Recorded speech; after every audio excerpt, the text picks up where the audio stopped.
Le mouvement citoyen Touche pas à ma Constitution a exprimé, dans un communiqué publié ce vendredi, son indignation face à l'interdiction d'une journée de prière et de solidarité en faveur des détenus politiques. Cet événement, prévu pour le 20 septembre à Sokodé, avait pour objectif d'apporter un soutien moral aux prisonniers et de distribuer des kits scolaires à leurs enfants. Cependant, le ministère de l'Administration territoriale, de la décentralisation et du développement des territoires a interdit la manifestation, provoquant la colère des organisateurs.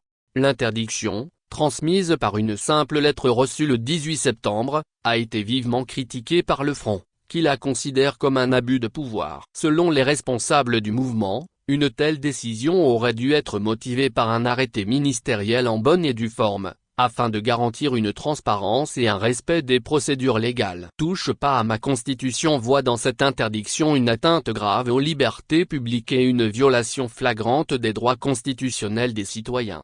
Dans son communiqué, le Front a dénoncé les conséquences de cette décision, notamment l'impossibilité de distribuer des kits scolaires aux enfants des détenus politiques à Sokodé. On ne peut pas continuer à confisquer les libertés publiques, s'insurge le mouvement, soulignant que ces familles, déjà affectées par l'emprisonnement de leurs proches, se voient infliger une double peine.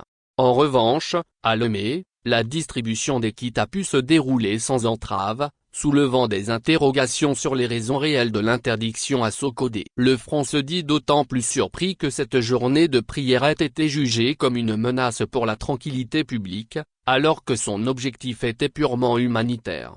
Le communiqué a également tenu à rectifier les informations contenues dans la correspondance adressée au ministère de l'Administration territoriale. Contrairement à ce qui y est mentionné, les organisations Bindjeg-Bindj, Ensemble le Togo, et Front Togo Souverain n'étaient pas les organisateurs de l'événement. La journée de prière avait été planifiée par des organisations légalement constituées, telles que la Ligue togolaise des droits de l'homme, et LTDH, les démocrates et le Parti des Togolais, jouissant pleinement du droit d'organiser ce type de rassemblement.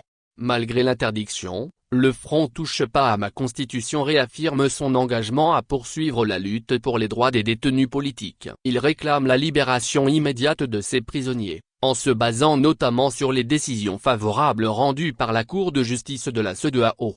Le mouvement appelle également les Togolais à manifester leur solidarité en visitant les prisonniers dans les centres de détention à travers le pays. Ce geste, selon eux, permettrait de maintenir la pression sur les autorités pour obtenir leur libération. Enfin, le Front prévoit de renforcer sa campagne de plaidoyer, en sollicitant le soutien des chefs religieux, des organisations internationales et des chancelleries étrangères. Pour le mouvement, la bataille pour les libertés publiques et la justice pour les prisonniers politiques est loin d'être achevée.